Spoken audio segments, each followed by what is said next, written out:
Hello friends, my name is Akanksha Mishra. Welcome back to my YouTube channel integrated focus. Sorry, मैं बहुत दिनों से video नहीं बना पाई, बट कोई बात नहीं, वैसे भी छुट्टियां चल रही हैं, सो कोई इतना देख नहीं रहा है।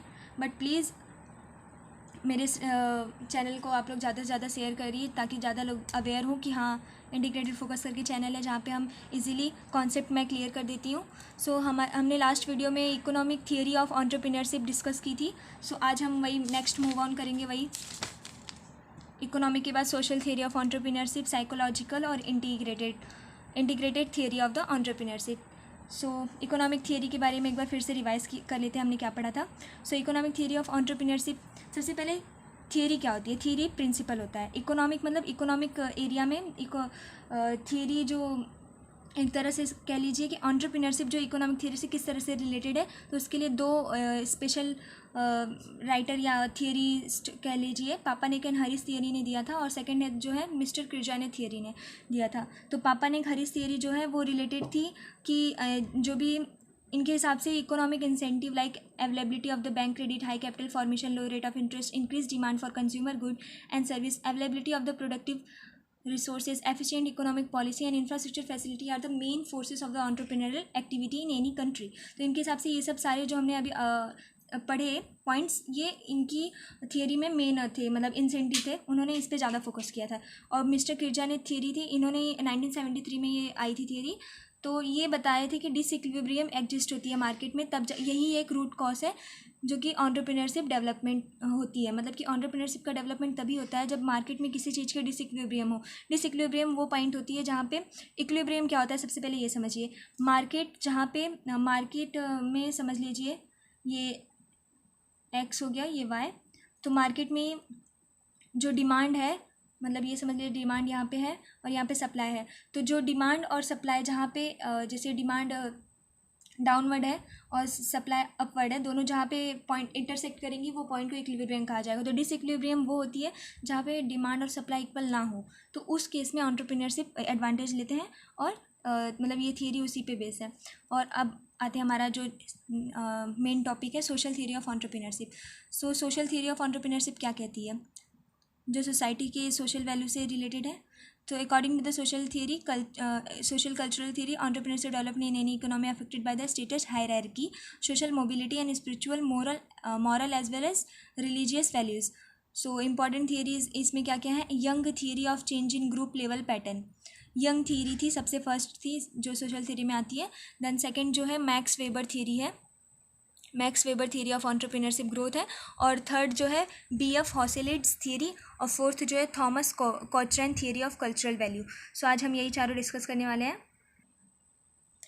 Young theory of change in group level pattern का मतलब होता है कि कोई ग्रुप लेवल है, जैसे एज ग्रुप से हम लोग डिवाइड कर ले, कोई भी ग्रुप लेवल में डिवाइड करके ये जो पैटर्न ये बताता है कि कैसे किस तरह से चेंज होता है। यंग थियरी ने, यंग्स मतलब ये जिन्होंने दिया था उनका नेम है, उन्हीं के हिसाब से ये थियरी का नाम पड़ा।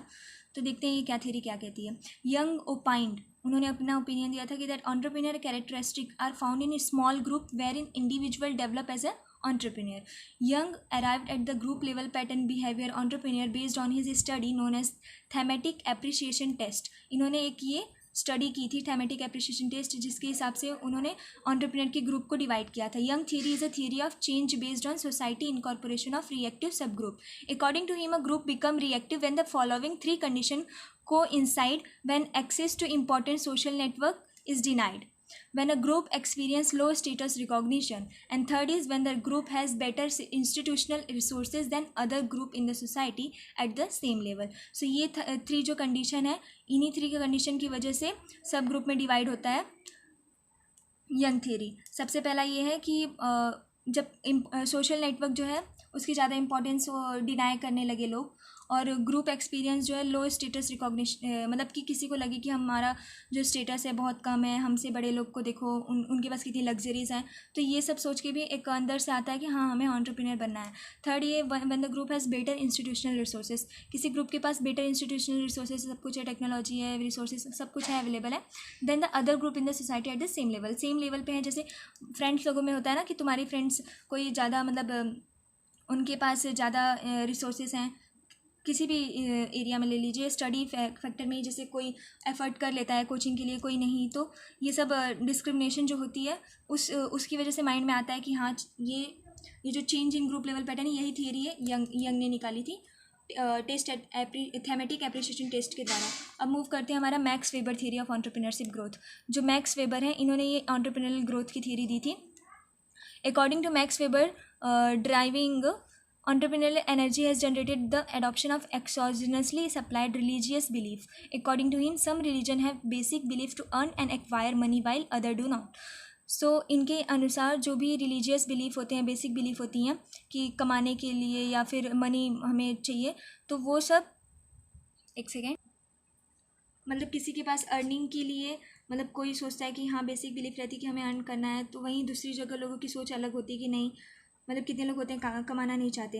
ही call them spirit of capitalism. तो इन्होंने मैक्स वेबर ने इसे क्या कहा था, spirit of capitalism and adventurous spirit, ये दो नाम से जाना जाता है।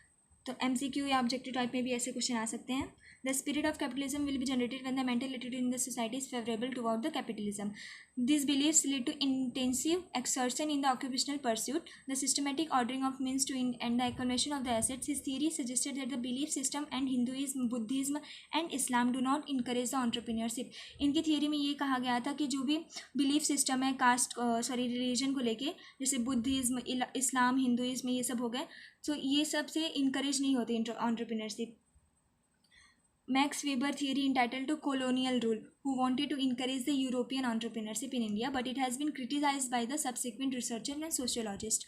So इनकी theory जो है यूरोपियन entrepreneurship पे ज़्यादा emphasize करती थी, जो कि colonial rule थी. तो इनको कितने लोगों ने क्रिटिसाइज़ किया. इनके बाद की जो थियरी आई B.F. फॉसिलाइट्स की, फिर थॉमस कोचरन की, इन्होंने कुछ और अपडेट करके बताया हमें थियरी को. B.F. फॉसिलाइट जो है, इन्होंने कहा कि ये जो 3 फैक्टर है, इन्हीं 3 फैक्टर पे कोई भी एंटरप्रेन्योरशिप जो है अफेक्ट करता है. कंट्री की डेवलपमेंट इन्हीं 3 फैक्टर पे होती है. Instability in the social structure, जो भी सोसाइटी का स्ट्रक्चर है उसमें अनस्टेबिलिटी है, स्टेबल नहीं है, वो अस्थिर है. Various option available for the employment के लिए कई सारे ऑप्शन अवेलेबल हो, उस केस में भी एंटरप्रेन्योरशिप की ग्रोथ होती है. थर्ड है possibility of personality development of an entrepreneur की जो पर्सनैलिटी डेवलपमेंट की पॉसिबिलिटीज हो. तो ये सब 3 फैक्टर है जो कि B.F. फॉसिलाइट्स ने कहा था कि अफेक्ट करती हैं.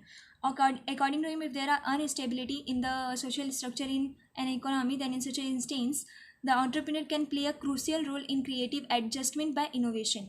He also believed that the certain marginal group existed in the society who belonged to a specific social class. This group encouraged the entrepreneurship in the country. Example, बनिया Marwari in India are deemed to be good businessmen. जैसे हम बनिया मारवाड़ी लोग कहते हैं ना, कंजूस होते हैं, इन लोग ज़्यादा व्यापार में आगे हैं. कास्ट के हिसाब से इन्होंने डिवाइड किया था. सो B.F. फॉसिलाइट्स की थियरी अगर आए तो ये समझ लो कास्ट से रिलेटेड है, बनिया मारवाड़ी की पॉइंट. और मैक्स वेबर में समझ लीजिए जैसे यूरोपियन एंटरप्रेन्योरशिप के ज़्यादा वो किया गया था, इस्लाम, बुद्धिज़्म, हिंदुइज्म में मतलब डिवाइड किया गया था. और सो यंग थियरी जो है वो टेस्ट एप्रिसिएशन टेस्ट करके मतलब ग्रुप को डिवाइड किए थे. अब Thomas Cochran theory of cultural value, ये क्या कहती है देखते हैं. The main element in the Thomas Cochran theory are cultural value. इन्होंने अपनी थियरी में कल्चर को ज़्यादा इंपॉर्टेंस दी थी. Role, expectations and social sanctions. According to him, the entrepreneur represents the society's model personality. His performance is influenced by his own attitude toward his occupation, the role expectations held by sectioning group, and the operational requirement of the job. The determinant for the first 2 factors are the society's values. Thomas Cochran जो थे, Thomas Cochrane ये name था जिन्होंने ये theory found की थी. उन्होंने cultural value के ऊपर ये थियरी बेस की थी. इसका मेन एलिमेंट था जो cultural value, role, expectations and social sanction था. इनके अनुसार द एंटरप्रेन्योरशिप जो है वो रिप्रेजेंट करता है जितनी भी सोसाइटी की मॉडल पर्सनैलिटी उनको रिप्रेजेंट करता है. इसकी परफॉर्मेंस इन्फ्लुएंस्ड होती है खुद की ओन एटीट्यूड, कि उसका ऑक्यूपेशन के टुवर्ड क्या एटीट्यूड है. दूसरा कि उसकी रोल एक्सपेक्टेशन क्या है, ग्रुप को सेक्शन करने के, मतलब ग्रुप को जिस तरह से डिवाइड किया जाए तो उसकी तरह उसका एक्सपेक्टेशंस क्या है, उसका रोल क्या है. And the operational requirement of the job. The determinant for the first 2 factor are the society's value. ये जो first own attitude toward the occupation and role expectation held by sectioning group, ये दोनों जो है society value पे depend करती है. और थर्ड वाला जो है ऑपरेशनल रिक्वायरमेंट ऑफ जॉब, ये तीनों जो है इसकी थॉमस क्वेश्चन थियरी में ये तीनों पॉइंट को स्पेसिफिकली डिफाइन किया गया है।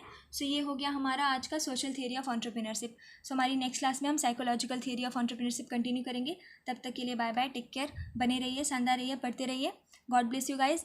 और शेयर करना ना भूलें। अगर वीडियो अच्छी लगी तो लाइक ज़रूर करें। कमेंट में मुझे ज़रूर बताएं कि वीडियो कैसी लगी आपको।